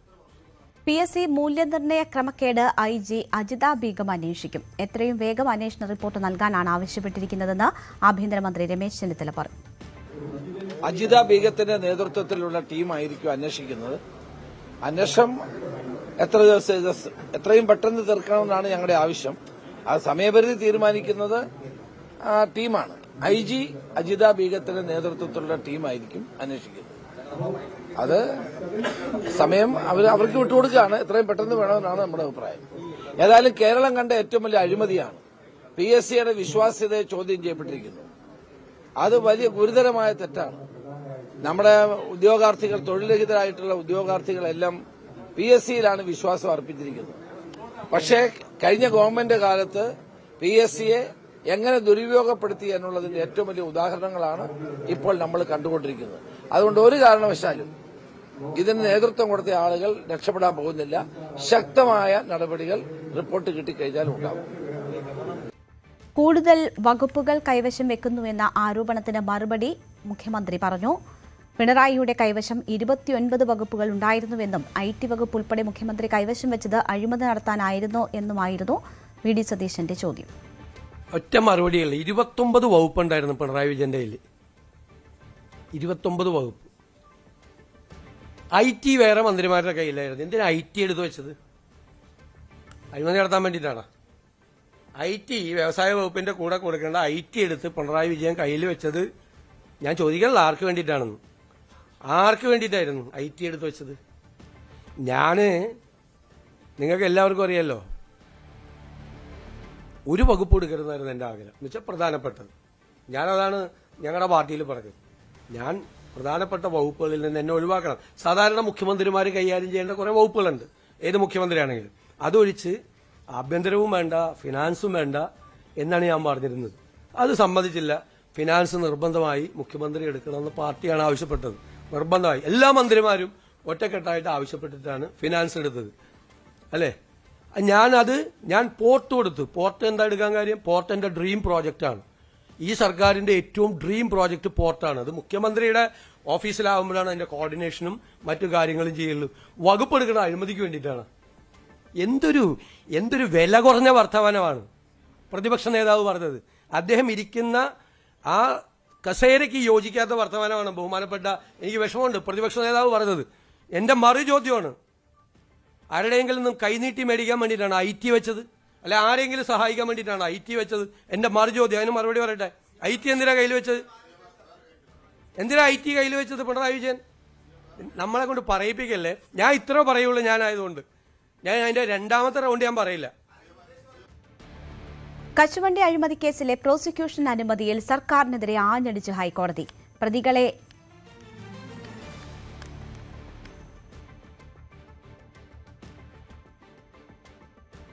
സഹായിക്കാൻ സർക്കാർ ശ്രമിച്ചു എന്നാണ് കോടതി പരാമർശം. ഉത്തരവിറക്കിയ ഉദ്യോഗസ്ഥരാണ് കുറ്റക്കാർ. ഉത്തരവിറക്കിയ ഉദ്യോഗസ്ഥർ തൽസ്ഥാനത്ത് തുടരാൻ യോഗ്യരല്ല. പ്രതി വാർത്താസമ്മേളനം നടത്തി നീതിന്യായ വ്യവസ്ഥയെ ആക്രമിച്ചു. ഉത്തരവ് അപകടകരവും അനാവശ്യവുമാണ്. പ്രതി ഉദ്യോഗസ്ഥരുടെ വ്യവസായ വകുപ്പ് ഭരിക്കുന്നുവെന്ന് ഹൈക്കോടതി. സർക്കാർ അപ്പീൽ നൽകുന്നതിന് ഹൈക്കോടതി എതിരല്ല. പ്രോസിക്യൂഷൻ അനുമതി നൽകണമെന്ന് കോടതി നിർബന്ധിച്ചില്ല. കോടതി വിധിക്ക് അനുസൃതമായി തീരുമാനമെടുക്കണമെന്നാണ് നിർദ്ദേശം. കോടതിയെ നാണം കെടുത്തുക എന്ന ഉദ്ദേശം നടപ്പാക്കിയെന്നും ഹൈക്കോടതി വിമർശിച്ചു. വിവാദ ഉത്തരവിറക്കിയ കെ ബിജു IASനെതിരെ കോടതിയലക്ഷ്യ നടപടി ഉണ്ടാകും. കെ ബിജു മറ്റന്നാൾ ഹാജരാകാനും കോടതി നിർദ്ദേശിച്ചു. തൊഴിലാളികളെ പിരിച്ചുവിടാൻ കോറോ ഹെൽത്ത് കമ്പനി തീരുമാനിച്ചത് നിഷേധാത്മക നിലപാടെന്ന് മന്ത്രി ബിന്ദു കൃഷ്ണ. 10-ാം തീയതി നിശ്ചയിച്ച ചർച്ചയിൽ കമ്പനി പങ്കെടുക്കുമോ എന്നതിൽ ഉറപ്പില്ല. കമ്പനി ചർച്ചയ്ക്ക് എത്തിയില്ലെങ്കിൽ സർക്കാർ നിയമ നടപടി സ്വീകരിക്കുമെന്നും മന്ത്രി പറഞ്ഞു. സർക്കാർ മുൻവിധികളില്ലാതെ ആ ചർച്ചയ്ക്ക് പോവുകയാണ്. അവർ ചർച്ചയ്ക്ക് ഇവിടെ എങ്ങനെ സമീപനമാണ് എടുക്കുന്നതെന്ന് പക്ഷേ ഇതുവരെയുള്ള അനുഭവങ്ങൾ വെച്ച് ആശാവഹമാണോ എന്നൊരു ആശങ്കയുണ്ട്. എങ്കിലും പ്രതീക്ഷയുണ്ട്. ഞങ്ങൾ 10-ാം തീയതി എന്നുള്ള ഡേറ്റ് ഫിക്സ് ചെയ്തത് അവരാണ്. പക്ഷേ ഇതുവരെ ടൈമോ കാര്യമോ പറഞ്ഞിട്ടില്ല. അതായത് ഈ പ്രശ്നം ഉണ്ടായ നിമിഷം മുതൽ തൊഴിൽ വകുപ്പ് ബന്ധപ്പെട്ട മാനേജ്മെൻറ്റുമായിട്ട് കണ്ടിന്യൂസ് ആയിട്ട് സംസാരിക്കുകയാണ്. സംസാരിക്കുമ്പോൾ ആദ്യം തിങ്കളാഴ്ച സംസാരിക്കാമെന്ന് പറഞ്ഞു. അപ്പോൾ അവരുടെ സീനിയർ ഓഫീഷ്യൽസ് ഉണ്ടാകില്ല, ഇവിടെയുള്ള ഓഫീഷ്യൽസ് ഉണ്ടാകുമെന്ന് പറഞ്ഞ് അതിൻ്റെ അടിസ്ഥാനത്തിലാണ് നമ്മൾ ലേബർ കമ്മീഷണർ വിട്ടത്. ആ വിടുന്നത് വരെ സ്റ്റാറ്റസ് കോ മെയിൻറ്റെയിൻ ചെയ്യണമെന്നാണ് നമ്മൾ നിർദ്ദേശിച്ചത്. ശരിയെന്ന് പറഞ്ഞിട്ട് പിറ്റേന്ന് അതല്ല ചെയ്തത്. പിന്നെ ഓരോ ദിവസവും അവരത് ചെയ്യുന്നില്ല. തൊഴിൽ വകുപ്പിൻ്റെ ഉദ്യോഗസ്ഥർ ചെന്ന് ഹാജരാകുന്ന ജീവനക്കാരുടെ അറ്റൻഡൻസ് എടുത്ത് പോകുന്ന നടപടിയാണ് ഇപ്പോൾ കോഴിക്കോടും കൊച്ചിയിലും നടക്കുന്നത്. ഒരു കാരണവശാലും ഇത് അംഗീകരിക്കാൻ കഴിയുന്ന കാര്യമല്ല. ഇത്തരത്തിലൊരു ക്ലോഷർ അവർ ആഗ്രഹിക്കുന്നുണ്ടോ എങ്കിൽ സർക്കാരിന് അത് നേരത്തെ നോട്ടീസ് തന്ന് അതുമായി ബന്ധപ്പെട്ട നടപടിക്രമങ്ങൾ, ജീവനക്കാരുടെ സെറ്റിൽമെൻ്റ് അടക്കമുള്ള പാക്കേജ് അതൊക്കെ നിയമപരമായി നടത്തേണ്ടതാണ്. ഇനിയിപ്പോൾ ലേബർ കോഡ് നിലവിൽ വന്നാൽ പോലും 300 ജീവനക്കാരുള്ള സ്ഥാപനങ്ങളിൽ ആ നടപടിക്രമങ്ങൾ പാലിക്കേണ്ടതാണ്. ഇതൊന്നും പാലിക്കാതെ കേരളം പോലൊരു സംസ്ഥാനത്ത് ഒരു സുപ്രഭാതത്തിൽ ജീവനക്കാരെ പെരുവിഴിയിലിറക്കുന്നത് ഒരു കാരണവശാലും അംഗീകരിക്കാൻ കഴിയുന്ന കാര്യമല്ല. ടി വീണയുടെ പിണറായിയിലെ ഭൂമി പരിശോധിച്ച് ഇ.ഡി. ഇന്നലെ രാവിലെയായിരുന്നു പരിശോധന. വില്ലേജ് ഓഫീസറുടെ സഹായത്തോടെയായിരുന്നു 80 സെന്റ് ഭൂമി പരിശോധിച്ചത്. ഭൂമിയുടെ ആധാരവുമായി എത്തിയായിരുന്നു പരിശോധന. പിണറായിയുടെ വീടിന് സമീപത്തുള്ള ഭൂമിയും പരിശോധിച്ചു. നികുതി രേഖകൾ ഇ.ഡി. ഉദ്യോഗസ്ഥർ കൊണ്ടുപോയി. ഓണം ബമ്പർ ഒന്നാം സമ്മാനത്തുക വർദ്ധിപ്പിച്ചു. ഒന്നാം സമ്മാനം 30 കോടിയാക്കി സർക്കാർ ഉത്തരവിറക്കി. 25 കോടിയായിരുന്ന നേരത്തെ സമ്മാനത്തുക മാറ്റി 50 ലക്ഷമായിരുന്നു മൂന്നാം സമ്മാനം 25 ലക്ഷമാക്കി സമ്മാനഘടനയിൽ മാറ്റം വരുത്തി. ഓണം ബമ്പർ ലോട്ടറി ടിക്കറ്റിന്റെ പ്രകാശനം ഈ മാസം 17-ന് മുഖ്യമന്ത്രി വി.ഡി. സതീശൻ നിർവഹിക്കുമെന്ന് ഡയറക്ടർ അഞ്ജു KS അറിയിച്ചു. ടിക്കറ്റ് വിലയിൽ മാറ്റമില്ല. രാജ്യത്ത് ഇത്രയും ഉയർന്ന തുക ലോട്ടറി സമ്മാനമായി നൽകുന്നത് കേരളത്തിലാണ്. 500 രൂപയാണ് ടിക്കറ്റിന്റെ വില. അൻസിബ നൽകിയ കേസിൽ മുൻകൂർ ജാമ്യം തേടി നടൻ ടിനി ടോം എറണാകുളം സെഷൻസ് കോടതിയിലാണ് അപേക്ഷ നൽകിയത്. അൻസിബയ്ക്കെതിരായ ജിഹാദി പരാമർശത്തിൽ ടിനി ടോമിനെതിരെ കടവന്ത്ര പോലീസ് കേസെടുത്തിരുന്നു. മുൻകൂർ ജാമ്യം തേടി നടൻ ടിനി ടോം എറണാകുളം പ്രിൻസിപ്പൽ സെഷൻസ് കോടതിയാണ് സമീപിച്ചിരിക്കുന്നത്. കഴിഞ്ഞ ദിവസമാണ് കോടതി അൻസിബയുടെ പരാതിയിൽ കേസെടുക്കണമെന്ന് കടവന്ത്ര പോലീസിന് നിർദ്ദേശം നൽകിയത്. പോലീസിന്റെ ആദ്യത്തെ റിപ്പോർട്ട് അനുസരിച്ച് ടിനി ടോമിനെതിരായിട്ടുള്ള ആരോപണങ്ങളിൽ കഴമ്പില്ലെന്നും കേട്ടുകേൾവിയുടെ അടിസ്ഥാനത്തിൽ കേസെടുക്കാൻ കഴിയില്ല എന്നുമായിരുന്നു കണ്ടെത്തൽ. പക്ഷേ ഇത് കോടതിയിൽ സമർപ്പിച്ചെങ്കിൽ പോലും നടി നീന കുറുപ്പിന്റെ മൊഴിയടക്കം ഏറെ നിർണായകമാകുകയായിരുന്നു. അതിനെ തുടർന്നാണ് ഇപ്പോൾ കേസെടുക്കാൻ നിർദ്ദേശം നൽകുകയും പോലീസ് കേസ് രജിസ്റ്റർ ചെയ്യുകയും ചെയ്തിരിക്കുന്നത്. സ്ത്രീത്വത്തെ അപമാനിക്കൽ, ലൈംഗിക ചുവയോടെയുള്ള പെരുമാറ്റം, മതവികാരം വ്രണപ്പെടുത്തൽ ഉൾപ്പെടെയുള്ള വകുപ്പുകൾ പ്രകാരമാണ് കേസ് രജിസ്റ്റർ ചെയ്തിരിക്കുന്നത്. എന്തായാലും ടിനി ടോമിനെതിരെ നിലവിൽ പോലീസ് നടപടികളൊന്നും തന്നെ തുടങ്ങിയിട്ടില്ല. കഴിഞ്ഞ ദിവസം അൻസിബയെ കടവന്ത്ര സ്റ്റേഷനിലേക്ക് മൊഴി രേഖപ്പെടുത്തുന്നതിന് വേണ്ടി വിളിച്ചു വരുത്തിയെങ്കിൽ പോലും പോലീസ് ഉദ്യോഗസ്ഥർ ഇല്ലാത്തതിനാൽ 1 മണിക്കൂറോളം പോലീസ് സ്റ്റേഷനിൽ കാത്തിരുന്നതിനൊടുവിൽ അൻസിബ മടങ്ങി പോവുകയായിരുന്നു.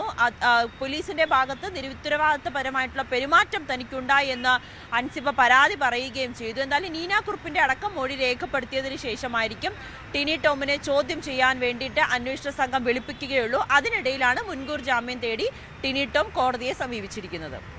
ആലപ്പുഴയിലെ ബി.ജെ.പി. നേതാവ് രഞ്ജിത്ത് ശ്രീനിവാസൻ വധക്കേസിൽ 10ാം പ്രതി നവാസിന് ഇടക്കാല ജാമ്യം അനുവദിച്ച് ഹൈക്കോടതി. 1 മാസത്തേക്കാണ് ജാമ്യം അനുവദിച്ചത്. ഗുരുതര ആരോഗ്യ പ്രശ്നങ്ങളുണ്ടെന്ന മെഡിക്കൽ റിപ്പോർട്ടിന്റെ അടിസ്ഥാനത്തിലാണ് ജാമ്യം. പക്ഷാഘാതം വന്ന് ശരീരം തളർന്നിരുന്നു. ഈ മെഡിക്കൽ റിപ്പോർട്ട് കൂടി പരിഗണിച്ചാണ് കോടതിയുടെ തീരുമാനം. വധശിക്ഷയ്ക്ക് വിധിച്ച് 1 വർഷമായി ജയിലിൽ കഴിയുകയാണ് പ്രതി. കേസിൽ 15 പ്രതികൾക്കും വധശിക്ഷയാണ് കോടതി വിധിച്ചത്. ജമ്മുകശ്മീരിൽ സൈന്യവുമായുള്ള ഏറ്റുമുട്ടലിൽ ലഷ്കർ ഭീകരൻ സാക്കിർ ഗനായി കൊല്ലപ്പെട്ടു. ആയുധങ്ങൾ പിടിച്ചെടുത്തു. ലഷ്കർ ഭീകരൻ ലത്തീഫ് ഭട്ടിനായി സുരക്ഷാസേന തെരച്ചിൽ തുടരുകയാണ്. ഷോപ്പിയാനിൽ സൈന്യവും ജമ്മുകശ്മീർ പോലീസും സംയുക്തമായി ജൂലൈ 3-ന് ആരംഭിച്ച ഓപ്പറേഷൻ 5ാം ദിവസത്തിലേക്കാണ് കടന്നത്. അമേരിക്കൻ ആക്രമണങ്ങൾക്ക് പ്രതികാരവുമായി ഇറാൻ. ബഹ്റൈന് നേരെയും കുവൈറ്റിന് നേരെയും മിസൈൽ വർഷമുണ്ടായി. യുഎസിന്റെ 5ാം കപ്പൽപ്പടയെയും വിവിധ വ്യോമത്താവളങ്ങളെയും ലക്ഷ്യം വെച്ചു. ആകെ 85 കേന്ദ്രങ്ങൾ ആക്രമിച്ചെന്ന് IRGC വ്യക്തമാക്കി. ഭീഷണിയുടെയും പിടിച്ചുപറിയുടെയും കാലം കഴിഞ്ഞു. ഇനി കീഴടങ്ങില്ലെന്ന് ഇറാന്റെ പാർലമെന്റ് സ്പീക്കർ ഖാലിബാഫും വ്യക്തമാക്കി. ഏതാനും മണിക്കൂറുകൾക്ക് മുൻപ് US ഇറാനിലേക്ക് ശക്തമായ മിസൈൽ ഡ്രോൺ ആക്രമണം നടത്തിയിരുന്നു. 80ഓളം കേന്ദ്രങ്ങളെ ലക്ഷ്യം വെച്ചായിരുന്നു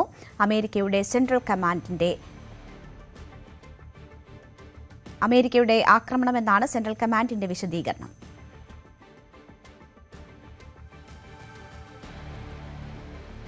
മട്ടന്നൂർ ഷുഹൈബ് വധക്കേസിലെ വിവാദ പരാമർശത്തിൽ കെ സുധാകരൻ എം പി കോടതിയിൽ ഹാജരായി. കോടതിയലക്ഷ്യ കേസിലാണ് സുധാകരൻ ഹാജരായത്. സുധാകരന്റെ മാപ്പപേക്ഷ ഹൈക്കോടതി സ്വീകരിച്ചു. കോടതിയലക്ഷ്യ കേസ് ഇതോടെ തീർപ്പാക്കി. കൊച്ചിയിൽ ഹൈഡ്രോളിക് ജാക്കി ഉപയോഗിച്ച് അടിത്തറ ഉയർത്തുന്നതിനിടെ കെട്ടിടം ചരിഞ്ഞ സംഭവത്തിൽ സ്റ്റോപ്പ് മെമ്മോ നൽകാൻ കോർപ്പറേഷൻ. കെട്ടിടം എത്രയും വേഗം പൊളിച്ചു നീക്കാൻ ഉടമസ്ഥന് നിർദ്ദേശം നൽകി. കരാർ കമ്പനിയുടേത് അശാസ്ത്രീയമായ നിർമ്മാണ പ്രവർത്തനമെന്നാണ് ആരോപണം.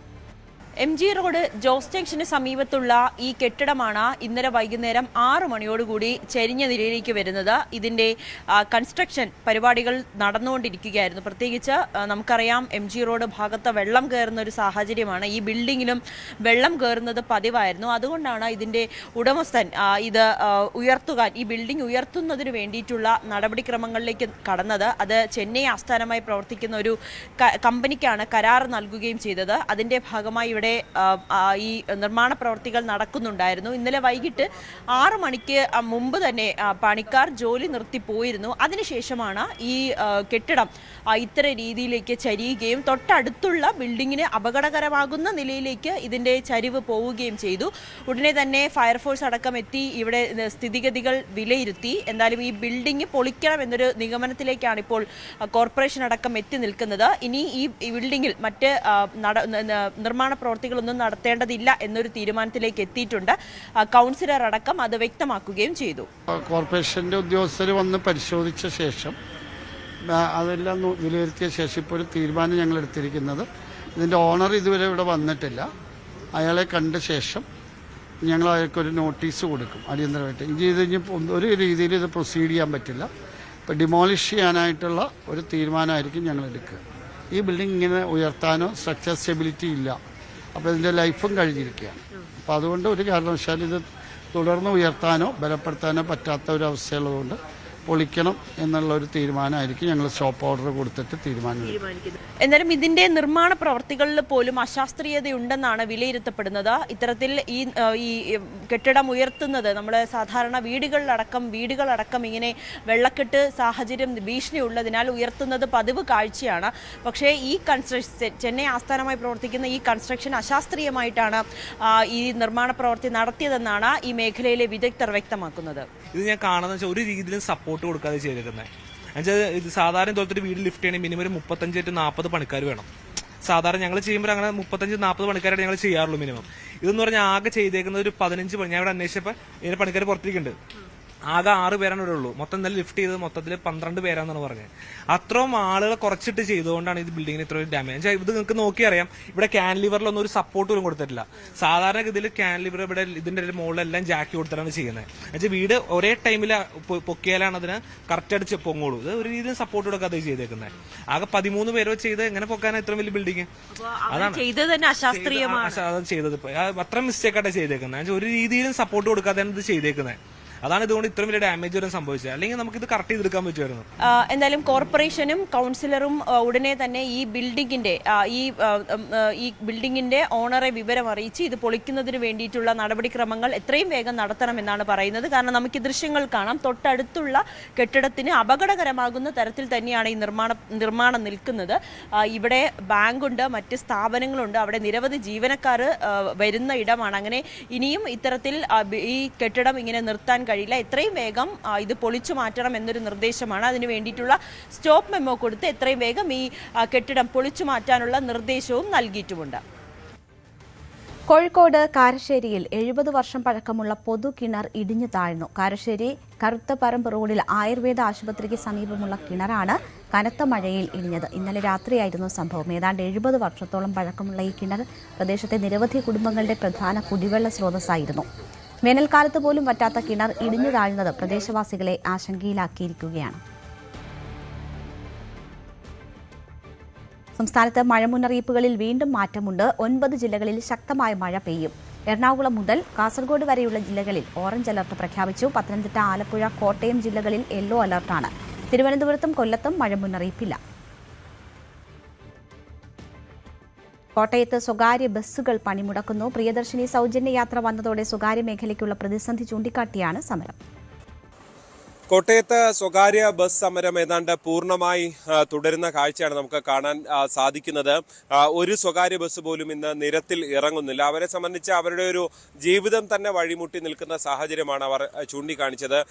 പ്രിയദർശിനി ഈ സർവീസ് തുടങ്ങിയ ശേഷം ഏതാണ്ട് എല്ലാ റൂട്ടുകളിലും യാത്രക്കാരുടെ എണ്ണം വലിയ രീതിയിൽ കുറഞ്ഞ സാഹചര്യമാണ് ഉള്ളത്. ഇടറോഡുകളിൽ മാത്രമുള്ള യാത്രക്കാർ മാത്രമാണ് അവർക്ക് കിട്ടുന്നത്. അതായത് KSRTC ഇല്ലാത്ത സ്ഥലങ്ങളിൽ അവിടെ എത്തിയിട്ടും പ്രധാന വഴികളിലേക്ക് എത്തുമ്പോൾ അവർ മാറിക്കയറി KSRTC ബസ്സിൽ പോകുന്നു. അതായത് മിനിമം ചാർജൊക്കെ മാത്രമാണ് തങ്ങൾക്ക് ലഭിക്കുന്നത് എന്നാണ് ജീവനക്കാർ പ്രധാനമായും ചൂണ്ടിക്കാണിക്കുന്നത്. എന്തായാലും ഇത് സംസ്ഥാനത്തിനൊട്ടാകെയുള്ള ഒരു സ്വകാര്യ ബസ് മേഖലയുടെ സൂചന പണിമുടക്കായി വേണം കണക്കാക്കാൻ. നമുക്ക് അറിയാം, കഴിഞ്ഞ ദിവസങ്ങളിലൊക്കെ പല ബസ് ഉടമകളും ഇനി സർവീസ് നടത്തുന്നില്ല, സർവീസ് നിർത്തിവെക്കുകയാണ് എന്നൊക്കെയുള്ള നിലപാട് പ്രഖ്യാപിച്ചിരുന്നു. അതിനൊക്കെ പിന്നാലെയാണ് കോട്ടയത്ത് ഇതാദ്യമായി, ഒരുപക്ഷെ സംസ്ഥാനത്ത് ആദ്യമായി ഒരു പണിമുടക്കിലേക്ക് ഈ വിഷയത്തിൽ കാര്യങ്ങൾ എത്തിച്ചേരുന്നത്. ഒരുപക്ഷെ വരും ദിവസങ്ങളിൽ ഒരു സംസ്ഥാന പണിമുടക്കിനൊക്കെ ഉള്ള സാധ്യത നമുക്ക് തള്ളിക്കളയാൻ കഴിയില്ല. സർക്കാർ ഈ വിഷയത്തിൽ ഏതെങ്കിലും തരത്തിൽ അടിയന്തരമായൊരു ഇടപെടൽ ഉണ്ടാക്കിയില്ലെങ്കിൽ, കാരണം ആ മേഖലയുടെ തന്നെ നിലനിൽപ്പ് തന്നെ പ്രതിസന്ധിയിലാകുന്ന ഒരു വിഷയമായി ഇത് മാറിക്കഴിഞ്ഞു. ഇപ്പോൾ പ്രഖ്യാപിച്ച സഹായങ്ങളൊന്നും കൊണ്ട് തങ്ങൾക്ക് ഗുണമില്ല എന്ന് തന്നെ, ഇപ്പോഴത്തെ പ്രതിസന്ധി മറികടക്കാൻ കഴിയുന്നതല്ല എന്നുള്ളതാണ് ബസ് ഉടമകൾ ചൂണ്ടിക്കാണിക്കുന്നത്. എന്തായാലും നിരവധി യാത്രക്കാർ വലഞ്ഞിരിക്കുന്നു. കോട്ടയത്തൊക്കെ കഴിഞ്ഞ ശനിയാഴ്ച തന്നെ ഇത് പ്രഖ്യാപിച്ചുകൊണ്ട് ഇവിടേക്ക് എത്തുന്ന യാത്രക്കാരുടെ എണ്ണം ഒരു കുറവാണ്. പക്ഷേ പല മേഖലകളിലും ഉൾമേഖലകളിലടക്കം ഈ ബസ്സുകൾ, സ്വകാര്യ ബസ്സുകൾ മാത്രമുള്ള മേഖലകളുണ്ട്. അവിടങ്ങളിലെ യാത്രക്കാർ വലിയ തോതിൽ ദുരിതത്തിലാണ് എന്ന കാര്യത്തിൽ യാതൊരു സംശയവുമില്ല. പാലക്കാട് മണ്ണാർക്കാട് നെല്ലിപ്പുഴയിൽ ബൈക്ക് അപകടത്തിൽ വിദ്യാർത്ഥിക്ക് ദാരുണാന്ത്യം. തെങ്കര സ്വദേശി 19-കാരൻ സൽമാനാണ് മരിച്ചത്. ബൈക്കിന് പിന്നിലിരുന്ന് യാത്ര ചെയ്യുകയായിരുന്നു സൽമാൻ. മഴയിൽ റോഡിൽ ബൈക്ക് തെന്നി വീഴുകയായിരുന്നു. വിദ്യാർത്ഥി ഉടൻ തന്നെ ആശുപത്രിയിൽ എത്തിച്ചുവെങ്കിലും മരണം സംഭവിച്ചു.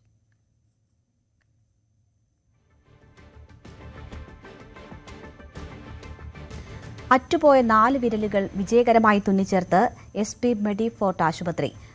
ബൈക്കിന്റെ ചെയിനിൽ കുടുങ്ങിയാണ് കൊല്ലം സ്വദേശിയായ യുവാവിന്റെ വിരലുകൾ അറ്റുപോയത്. 20 മണിക്കൂറിലധികം എടുത്താണ് ശസ്ത്രക്രിയ പൂർത്തിയാക്കിയത്. ശസ്ത്രക്രിയാ വിദഗ്ധരായ doctor Sreelal Sreedharan, doctor Shonu Annette എന്നിവരുടെ നേതൃത്വത്തിലായിരുന്നു ദൌത്യം പൂർത്തിയാക്കിയത്.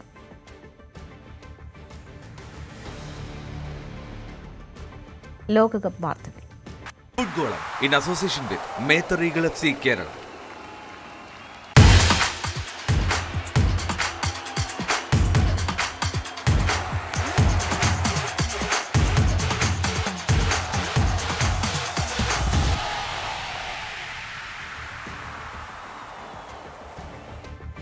ലോകകപ്പ് ഫുട്ബോളിൽ ഇനി ക്വാർട്ടർ ഫൈനൽ ആവേശം. ഇന്ന് മത്സരമില്ല. നാളെ നടക്കുന്ന ആദ്യ ക്വാർട്ടറിൽ മൊറോക്കോയും ഫ്രാൻസും ഏറ്റുമുട്ടും. 12 ഗ്രൂപ്പുകളിലായി 48 ടീമുകൾ അണിനിരന്ന പോരാട്ടവേദിയിൽ ഇനി 8 സംഘങ്ങൾ മാത്രം. ആ 8 പേരിൽ 6 യൂറോപ്പിൽ നിന്ന്. ലാറ്റിൻ അമേരിക്കയിൽ നിന്ന് അർജന്റീനയും ആഫ്രിക്കൻ ഭൂഖണ്ഡത്തിൽ നിന്ന് മൊറോക്കോയും മാത്രം ബാക്കി. France, Spain, Belgium, England, Norway, Switzerland എന്നീ ടീമുകളാണ് യൂറോപ്യൻ കരുത്തുമായി കളത്തിലുള്ളത്. ഈ 8 ടീമുകളിൽ നിന്ന് സെമി ഫൈനലിലേക്ക് ടിക്കറ്റ് എടുക്കുന്ന 4 പേർ ആരൊക്കെയാണെന്ന് കണ്ടെത്താൻ കൂട്ടിക്കിഴക്കലിന്റെ തിരക്കിലാണ് ഫുട്ബോൾ ലോകം. നാളെ രാത്രി 1:30 ആദ്യ ക്വാർട്ടർ പോരാട്ടം. ആഫ്രിക്കൻ കരുത്തരായ മൊറോക്കോ ഫ്രാൻസിനെ വെല്ലുവിളിക്കാനിറങ്ങും. ശനിയാഴ്ച രാത്രി 12:30 രണ്ടാമത്തെ ക്വാർട്ടർ ഫൈനൽ. ലോസ് ഏഞ്ചൽസിലെ യൂറോപ്യൻ ബാറ്റിലിൽ സ്പെയിനും ബെൽജിയവും മുഖാമുഖമെത്തും. ഞായറാഴ്ച പുലർച്ചെ 2:30 ആക്രമണ ഫുട്ബോളിന്റെ വീര്യം പ്രതീക്ഷിക്കുന്ന നോർവേ ഇംഗ്ലണ്ട് പോരാട്ടം. മിയാമിയിലാണ് മത്സരം. അന്ന് തന്നെ അവസാന ക്വാർട്ടർ പോരിൽ അർജന്റീന സ്വിറ്റ്സർലൻഡുമായി ഏറ്റുമുട്ടും. രാവിലെ 6:30 കൻസാസ് സിറ്റിയിലാണ് അർജന്റീനയുടെ പോരാട്ടം. പിന്നീട് 2 ദിവസത്തെ ഇടവേളയാണ്. അതിനുശേഷമാണ് സെമി പോരാട്ടങ്ങൾ. ഇനി 8ന്റെ പണിയാണ്. ലോക കിരീടത്തിലേക്കുള്ള ദൂരം കുറയ്ക്കുന്ന തീപാറും ദിനങ്ങൾ. World cup desk, news 18. തോൽവിയുടെ വക്കിൽ നിന്ന് ചാമ്പ്യന്മാർ കൊത്ത തിരിച്ചുവരവുമായി അർജന്റീന ക്വാർട്ടർ ഫൈനലിൽ. 2 ഗോളിന് പിന്നിൽ നിന്ന ശേഷം 3 ഗോൾ തിരിച്ചടിച്ചാണ് മുന്നേറ്റം. 15-ാം മിനിറ്റിൽ യാസർ ഇബ്രാഹിമും 67-ാം മിനിറ്റിൽ മുസ്തഫ സിക്കോയും നേടിയ ഗോളുകളിലാണ് ഈജിപ്ത് മുന്നിലെത്തിയത്. ലീഡിന്റെ ബലത്തിൽ ഈജിപ്ത് പൂർണ്ണമായും പ്രതിരോധത്തിലേക്ക് മാറിയതോടെയാണ് അർജന്റീന ഗോളുകൾ കണ്ടെത്താൻ തുടങ്ങിയത്. 79-ാം മിനിറ്റിലായിരുന്നു ക്രിസ്ത്യൻ റൊമേറോയുടെ ഗോൾ.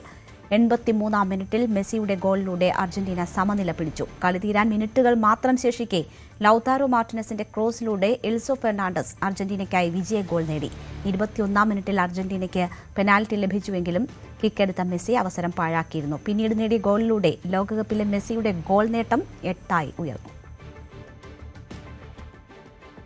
കൊളംബിയയെ പെനാൽറ്റി ഷൂട്ടൌട്ടിൽ പരാജയപ്പെടുത്തിയാണ് സ്വിറ്റ്സർലൻഡ് ക്വാർട്ടർ ഫൈനലിൽ കടന്നത്. 4-3 സ്വിസ് സംഘത്തിന്റെ ജയം. അധിക സമയത്തും ഗോൾ നേടാനാകാത്തതിനെ തുടർന്ന് മത്സരം പെനാൽറ്റി ഷൂട്ടൌട്ടിലേക്ക് നീണ്ടു. 1954 സ്വന്തം നാട്ടിൽ നടന്ന ലോകകപ്പിന് ശേഷം ആദ്യമായാണ് സ്വിറ്റ്സർലൻഡ് ലോകകപ്പിന്റെ ക്വാർട്ടർ ഫൈനലിൽ പ്രവേശിക്കുന്നത്.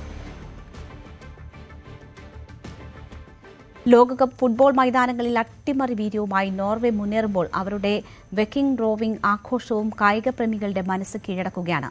പുത്തൻ ആഘോഷ രീതി നോർവേ ടീമിന് പ്രചോദനം നൽകുന്നതിനൊപ്പം ആരാധകരുടെ കൂട്ടായ്മയെ ശക്തിപ്പെടുത്താനും കാരണമായി.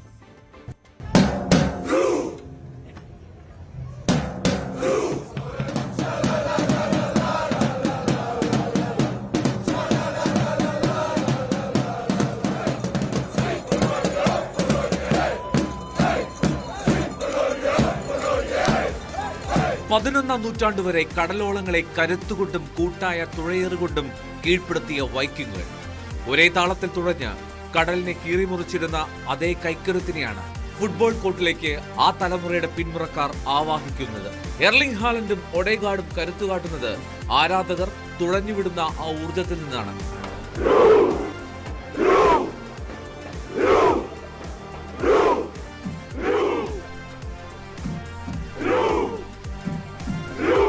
നോർവേ ആരാധകർ കൂടുന്നിടത്തെല്ലാം ഇപ്പോൾ വൈക്കിംഗ് റോവിംഗ് ഉണ്ട്.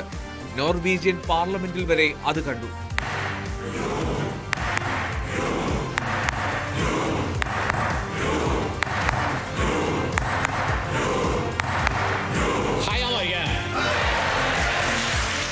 ഒരേ താളത്തിൽ മുന്നോട്ടും പിന്നോട്ടും ചലിക്കുന്ന ഈ ആഘോഷം ഏറ്റെടുക്കാത്തവരില്ല.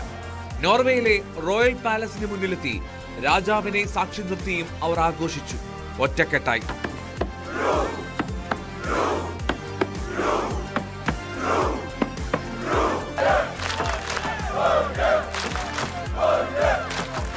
അതിർത്തികൾ ഭേദിച്ച് അമേരിക്കയിലുമെത്തി വൈക്കിംഗ് റോവിംഗ്.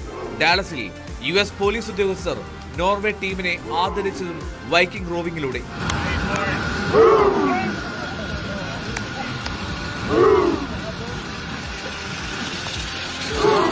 ഇരുപത്തെട്ട് വർഷത്തെ കാത്തിരിപ്പിന് ശേഷം ലോകവേദിയിലെത്തിയ നോർവേയെ സംബന്ധിച്ച് ഈ ആഘോഷം ദേശീയ ഐക്യത്തിന്റെ പ്രതീകമായി മാറിക്കഴിഞ്ഞു. ക്വാർട്ടർ ഫൈനലിൽ കരുത്തരായ ഇംഗ്ലണ്ടാണ് എതിരാളികൾ. വൈക്കിംഗ് വീര്യം കൊണ്ട് ഇംഗ്ലണ്ടിനെയും തോൽപ്പിക്കുമെന്ന പ്രതീക്ഷയിലാണ് ആരാധകർ.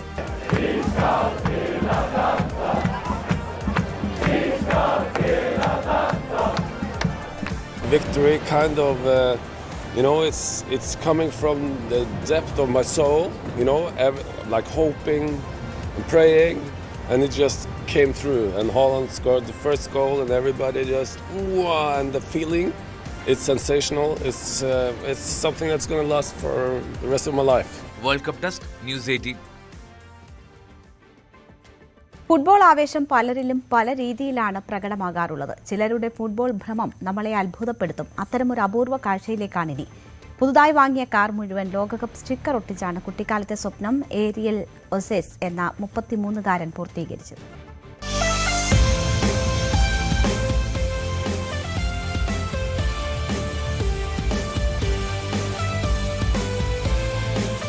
ചിലയിലെ സാന്റിയാഗോ നഗരത്തിൽ ഒരു മസ്ദ കാർ പറന്നു നടക്കുന്നത് കാണാം. കളം നിറമെന്ന ദൂരക്കാഴ്ചയിൽ തോന്നാം. അരികിലെത്തിയാൽ മനസ്സിലാക്കാം ആ കാർ മുഴുവൻ ലോകകപ്പ് സ്റ്റിക്കറുകൾ ഒട്ടിച്ചിരിക്കുകയാണെന്ന്.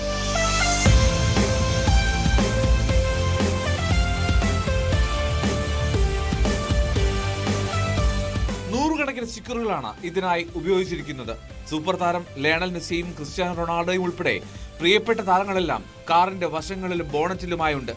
ദാരിദ്ര്യം നിറഞ്ഞ കുട്ടിക്കാലത്ത് ലോകകപ്പ് സ്റ്റിക്കറുകൾ ഏരിയൽ ഒസെസ് എന്ന ഈ കാർ ഉടമയ്ക്ക് സ്വപ്നമായിരുന്നു. അന്നത് സ്വപ്നമായി അവശേഷിച്ചുവെങ്കിലും ഇന്ന് പൂർത്തീകരിക്കാൻ കഴിഞ്ഞതിന്റെ ആവേശത്തിലാണ് ഒസെസ്. La idea es que este auto no lo haya llenado solo yo. Ese es mi propósito, que entre todas las personas lo podamos llenar. Y así fue. Yo llené con mis 350 láminas, 373 láminas repetidas, llené parte del capó, quedó sin llenar al 100%. y se me ocurrió hacer una gira, inventar una gira, que partió por Talca, después pasó a Chillán, Concepción, Hualpén, Lenga, Penco y Lirquén. Tenía que ir a Penco y Lirquén porque en verano estuve en el tema de los incendios allá, ayudando, y quería ir a darme una vuelta con el auto, entregarle una ayuda, o sea, no sé si ayuda, entregarle felicidad un poco a la gente, que vean el auto, y eso se logró. Después visitarlo después de 6 meses. Mazda car സ്റ്റിക്കറുകളാൽ നിറയ്ക്കണമെന്ന് തീരുമാനിച്ചപ്പോൾ ഒസസിന്റെ കൈവശമുണ്ടായിരുന്നത് 370ഓളം സ്റ്റിക്കറുകൾ മാത്രമാണ്. കാറിന്റെ ഒരു വശം മാത്രം നിറയ്ക്കാനേ അതുകൊണ്ട് കഴിയുമായിരുന്നുള്ളൂ. അങ്ങനെ ചിലയിലെ വിവിധ നഗരങ്ങളിലേക്ക് യാത്ര നടത്തി. സ്റ്റിക്കറുകൾ ശേഖരിക്കാൻ കുട്ടികളെ ഉൾപ്പെടെ കൂടെ കൂട്ടി. യാത്ര ചെയ്യുമ്പോഴെല്ലാം കാറിൽ സ്റ്റിക്കർ പതിപ്പിക്കാൻ ഫുട്ബോൾ ആരാധകർ ആവേശത്തോടെ എത്തിയെന്ന് ഒസെസ്. പ്രശസ്ത സ്റ്റിക്കർ കമ്പനിയായ പാനിനിയും ഒസസിന് പിന്തുണയുമായി എത്തി. ലോകകപ്പ് സ്റ്റിക്കറുകളാൽ മൂടിയ കാറുമായി ഒസസ് യാത്ര തുടരുകയാണ്. ബാല്യകാലത്തെ ദാരിദ്ര്യം കാരണം നേടാനാകാതെ പോയ കൊച്ചു സ്വപ്നത്തെ രാജ്യം മുഴുവൻ അറിഞ്ഞ ആവേശമാക്കി മാറ്റിയതാണ് ഒസസിന്റെ പ്രയാണം. World cup desk, news 18.